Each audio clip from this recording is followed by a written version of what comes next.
Hoje o assunto é salvação.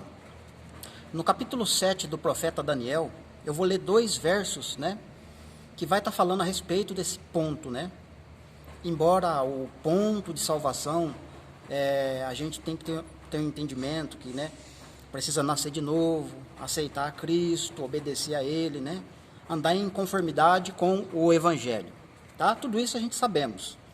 Mas existem outros pontos dentro da Escritura que também tratam da salvação do homem, que não podem ser distorcidos, não podem ser manipulados, Mas como existem algumas doutrinas que manipulam pontos das Escrituras, eu quero estar fazendo aqui uma breve meditação,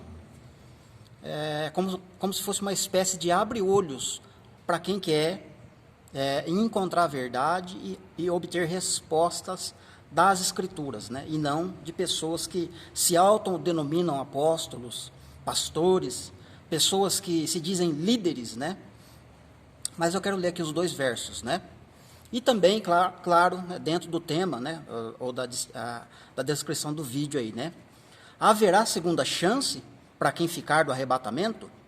Ou seja, é uma pergunta, Será que tem uma segunda chance para quem ficar? Será que há salvação para essas pessoas? Então vamos dar uma olhada aqui nesses 2 versos do profeta Daniel no capítulo de número 7, tá ok?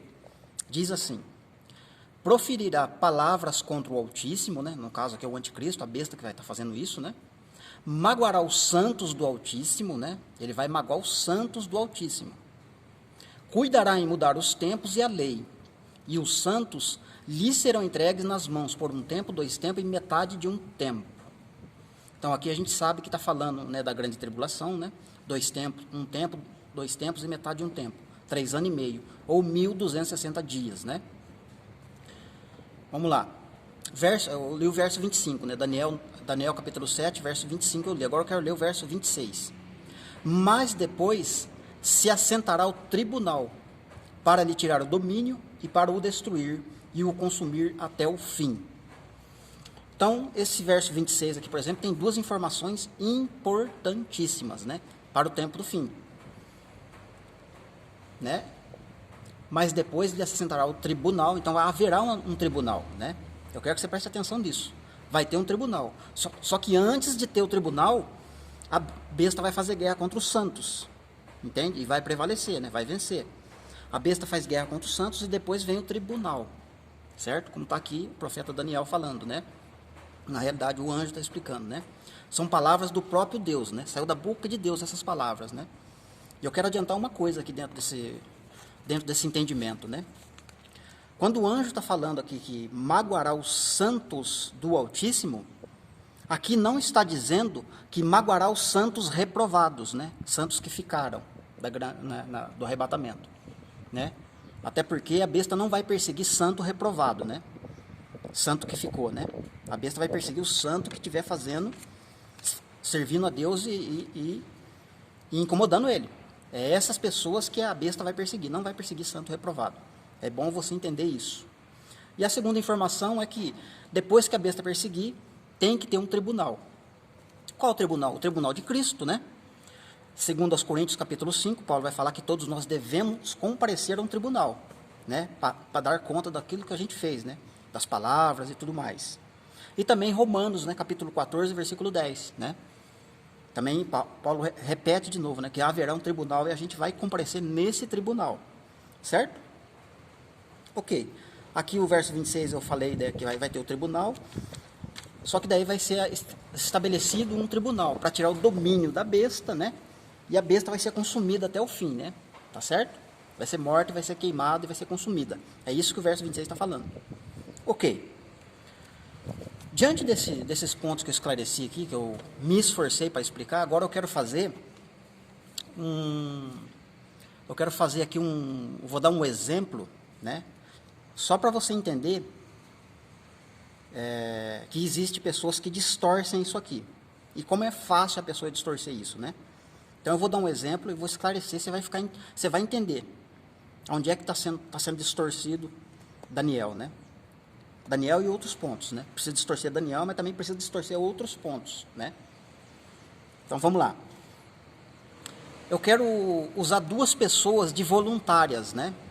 Para dar o exemplo aqui, para mostrar dois pontos importantíssimos referente à salvação. Eu vou usar eu como exemplo, uma pessoa. E vou usar minha digníssima esposa, Simone, né? Meu amor, eu te amo. Um beijo. Quero usar Simone como a segunda pessoa, tá? E essas duas pessoas têm vidas diferentes, mas ambas vão conseguir salvação. Olha só, presta atenção. Primeiro eu. Suponhamos que eu me converti no início, né, na minha mocidade, ok? E suponhamos que o arrebatamento aconteça quando eu tiver com 80 anos de idade, tá? Então eu tive uma vida inteira cristão, né? Da minha juventude para frente, cristão, crente, né? Só que crente de fachada. Eu falo que eu sou crente, mas a minha vida não mostra isso. As minhas obras não denunciam que eu sou cristão, mas eu digo que eu sou cristão. Eu leio a Bíblia, eu falo da Bíblia e tal, mas a minha vida não condiz. Ou seja, eu sou um perverso, sou um pervertido, sou um perverso e vivo pecando, certo? Vida inteirinha de pecado. Quando eu estou com os meus 80 anos, acontece o arrebatamento. Pum, fiquei. Nossa, a igreja foi arrebatada e eu fiquei. O que eu vou fazer? Eu estou dando um exemplo, hein? Só para você ver. Eu pego e me santifico, purifico a minha vida, ando mais crente do que até Jesus, tá certo? Sou mais santo que Jesus agora. E começo a fazer minha vida de verdade, cristão, verdadeiro, genuíno. A besta vai me perseguir, com certeza. Se eu tiver um pouco de sorte, eu vou ficar vivo alguns meses, né? Aí eu morro. Como eu morri pregando a palavra por amor a Cristo, eu tenho direito de ser salvo, né? Tá certo? Lá na frente eu vou me encontrar com Cristo. Ô, Jesus, estou aqui, tá? Fiquei no arrebatamento, mas agora eu estou aqui, cheguei. Faço parte do corpo de Cristo. Tá entendendo? Agora vamos usar a segunda voluntária, minha esposa, Simone.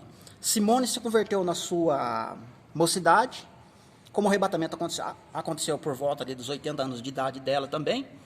Só que ela teve uma vida impecável, ela viveu para Deus, ela viveu uma vida santa. Você olha para a Simone e fala, olha, se a Simone não for arrebatada, ninguém mais vai. E a Simone, então, está com essa vida. Chega ali pertinho da idade de acontecer o arrebatamento, no dia, inclusive, do arrebatamento, ela conta uma mentira. Ou faça alguma coisa que peque, né? Um pecado significativo ao ponto dela perder o arrebatamento. Aí acontece o arrebatamento, ela fica. Olha só. Só que também, agora ela consegue, né, se redimir. Porque ela tem ali os 7 anos da grande tribulação, né? Os 7 anos finais, né? Não é 7 anos, né? São 3 anos e meio de grande tribulação e 7 anos de tribulação, tá? Mas então ela tem 7 anos para se redimir. Ela faz a mesma coisa que eu. Vai lá, se corrige, morre na mão da besta e lá na frente. Mas ela foi injustiçada, porque ela teve uma vida santa. Mas porque pecou em certo dia, aconteceu o arrebatamento, ela ficou. E onde é que está o mistério desses dois exemplos? O mistério está no tribunal que a gente acabou de ler, no verso 26. Olha lá, ó. Os santos serão entregues na mão por um tempo, 2 tempos, metade de um tempo, né? Seria a grande tribulação, né? Mas depois se assentará o tribunal. Então é depois da grande tribulação que vem o tribunal, para tirar o domínio e para o consumir até o fim. Então o que acontece nessas dois exemplos de vida que eu dei? Os dois podem ser salvos. Os dois conseguem pular a cerca, vamos dizer assim, né? Conseguem enganar o evangelho e ser salvo lá na frente. Sabe por quê? Porque nessa linha de interpretação pré-tribulacionista, nessa linha, né, que eu reprovo, que essa linha que eu não aprovo de jeito nenhum, essa linha, né, não existe tribunal no arrebatamento, entende? Acontece o arrebatamento, o santo sobe, quem tiver preparado no pensamento deles, né? Fica até esfregando na mão, a qualquer momento acontece, fica 24 horas crente, né? Não desiste. Ora, jejua, faz isso, faz aquilo outro, fica santo, né? Sempre, porque o arrebatamento pode acontecer a qualquer momento. Quando acontecer, você vai subir. Você vai ser arrebatado. Então, acontece o arrebatamento, né? Engraçado que ressuscita os mortos, mas não tem julgamento, não tem tribunal. Só acontece o arrebatamento, não tem tribunal.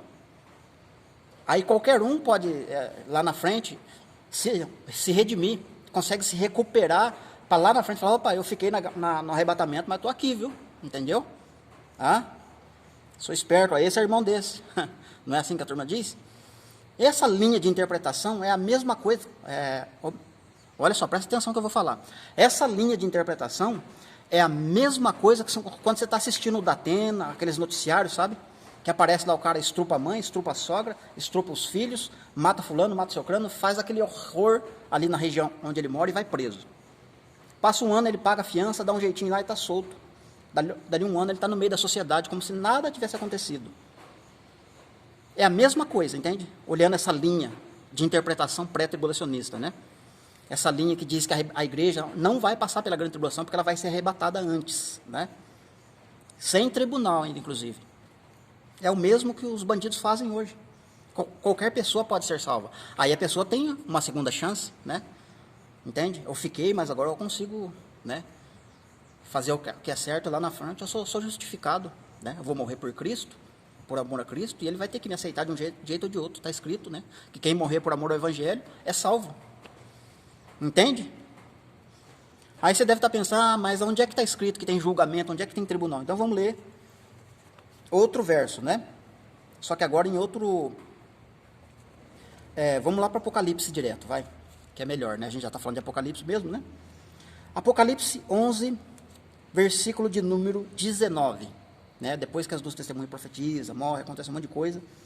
Na verdade, as nações se enfureceram, né? As nações ficaram bravas, ficaram iradas.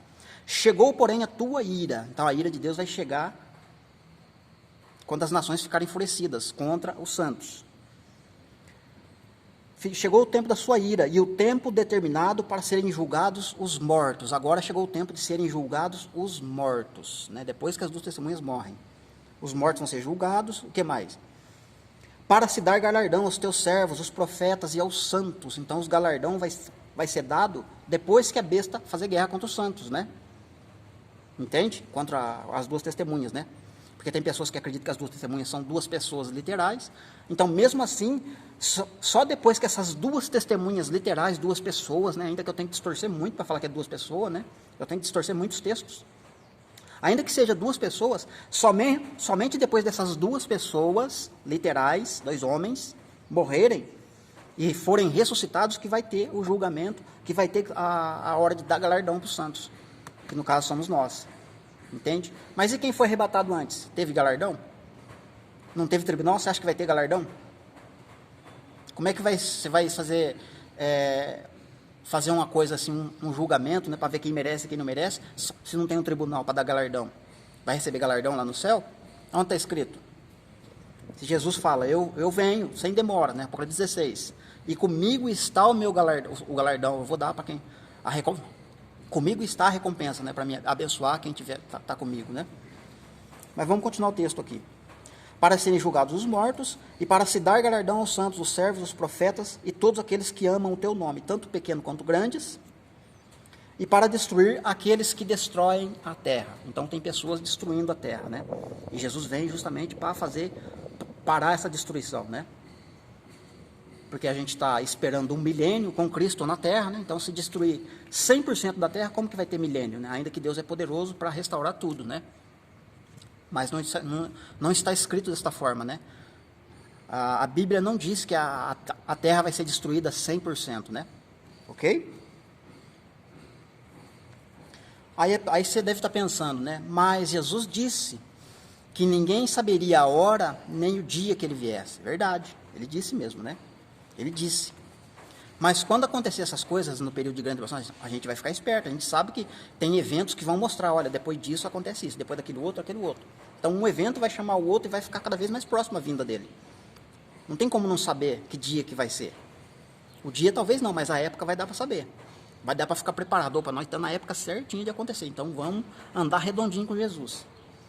E quando a gente anda redondinho com Jesus, vem perseguição. A besta vem para matar. Vem com fúria. Eu quero terminar com mais um texto, né? Lá nos evangelhos, né? Só para não ficar assim, Apocalipse e Daniel, né? Vamos pegar um evangelho também. Evangelho de João, capítulo 5, versículo 28 e versículo de número 29. 28. Não vos maravilheis disto, porque vem a hora em que todos, não é só algum, não é todos, que se acham nos túmulos, isto é, todos os mortos, ouvirão a minha voz e sairão. Então todos vão ouvir a voz de Jesus. Isso é importante compreender, todos os mortos. Tanto ímpio quanto justo vai ouvir a voz. Você quer ver a confirmação? Verso 29. Os que praticaram o bem sairão, ressuscitarão e viverão, né? Vida eterna. E os que praticaram o mal ressuscitarão. Ou seja, bem, o perverso e o ímpio vão ressuscitar. Vão ressuscitar. Vão ressuscitar e ser condenados. Agora, como que vai acontecer um negócio desse aqui 7 anos antes da grande tribulação? O próprio Jesus está falando. Vem a hora e está chegando. E quando chegar, todos que se acham nos túmulos, todos, vão ouvir a minha voz. E todos vão se levantar. Tanto ímpio quanto justo. Lembra lá de Apocalipse 1:8? Até mesmo aqueles que o transpassaram o verão. Todos os olhos vão ver Jesus. Até mesmo quem matou Jesus há 2000 anos atrás. Vai ver. Como que vai ver se está morto? É óbvio que vai ressuscitar primeiro. Vai ressuscitar e vai ver. Opa, é Jesus. Vai ressuscitar e ser condenado. Uns vão receber galardão e outros vão ser condenados, né? Isso é tribunal. Esse é o tribunal que Paulo está falando. Esse é o tribunal que Daniel está falando. Então não tem como eu ser arrebatado 7 anos antes, né? Sem tribunal. O tribunal é justamente para diferenciar. Lembra lá da parábola do joio e do trigo? Deixa os dois crescer junto. Na hora da colheita, é na hora da colheita, não é antes também não. Na hora da colheita a gente arranca os dois junto, isto é, ressuscita os dois junto. O trigo amarra em feixe e joga no fogo para ser queimado, isto é, inferno, lago de fogo, Apocalipse 19. E o trigo põe do lado aí, que eu vou arrumar um lugar para eles, né? Vão ficar comigo. Então não tem como fugir. A Bíblia nunca diz de um grupo de pessoas ser ressuscitado antes e outro grupo de pessoas ser ressuscitado depois, né? Aí eu quero fazer a pergunta: você vai continuar acreditando nessa linha de interpretação? Sem tribunal? Sem justiça, né? Algumas pessoas sendo injustiçadas e outros, né, que não merecem sendo salvos, né?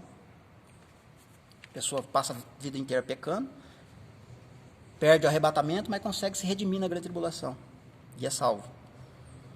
Você acha justo isso? Você aceita um evangelho desse? Você acha que Deus tem um evangelho desta forma? Como que é aos olhos de Deus, né? O reto e justo juiz. Você acha que ele vai permitir um negócio desse? Essa é a linha de interpretação pré-tribulacionista. Amém? Que Deus te abençoe. Espero que você tenha compreendido essa parte do tribunal, né? É muito importante, eu enfatizei muito o tribunal, é importante você entender esse tribunal. É importante você entender, né, essas coisas, né? Que não tem como distorcer. Mas tem pessoas que distorcem. Se você analisar direitinho, você vai ver que pessoas distorcem isso. E muito. Tá certo, meus queridos? Se for possível, você vai compartilhar esse vídeo, vai comentar, né? Vai nos ajudar a divulgar. E também quero fazer um pedido, né? Se inscreva no nosso canal, né? Canal Efraim, Ministério Sode, né? Nos ajude. Ajude o canal a crescer, para que, através da palavra, através do YouTube, desta plataforma, a gente consiga alcançar mais pessoas, né? Para a evangelização. Não para aumentar, como dizem, né? Engrossar a fileira do céu, né? Não tem como fazer isso, né? Até porque a fileira vai ser aqui na terra mesmo, né? Não tem fileira no céu, né? No sentido de, né, passar o evangelho genuíno para outros cristãos, né? Que na verdade, né, não está sendo possível mais alcançar uma pessoa que nunca ouviu o evangelho, né? Nós estamos numa época que todos já ouviram, né? Resta saber quem é que quer andar na linha, né, de verdade e quem não quer. Então é para isso que Deus está nos levantando e nos chamando. Fazer o papel de João Batista. Já existia pessoas que seguiam a Deus na época de João Batista, mas ele veio para preparar o caminho. Olha, é por aqui que vocês devem andar, né? Não fica atrás dos fariseus, dos líderes, dos mestres da lei, que eles vão enganar vocês, né? Estão enganando, né? Venha comigo, obedece o que eu estou falando e Deus vai abençoar e vai recompensar vocês. Assim nós estamos fazendo, nos esforçando, entende? Para levar uma palavra genuína, uma palavra que traga esperança, uma palavra que traga transformação e ao mesmo tempo gere temor, né? Para você não seguir pessoas que estão distorcendo, sendo infiel com as escrituras, não falando aquilo que está escrito. Entende? Tá bom? Que Deus te abençoe. E se Deus permitir, a gente vai estar gravando novamente outro vídeo dentro deste tema. Que Deus te abençoe.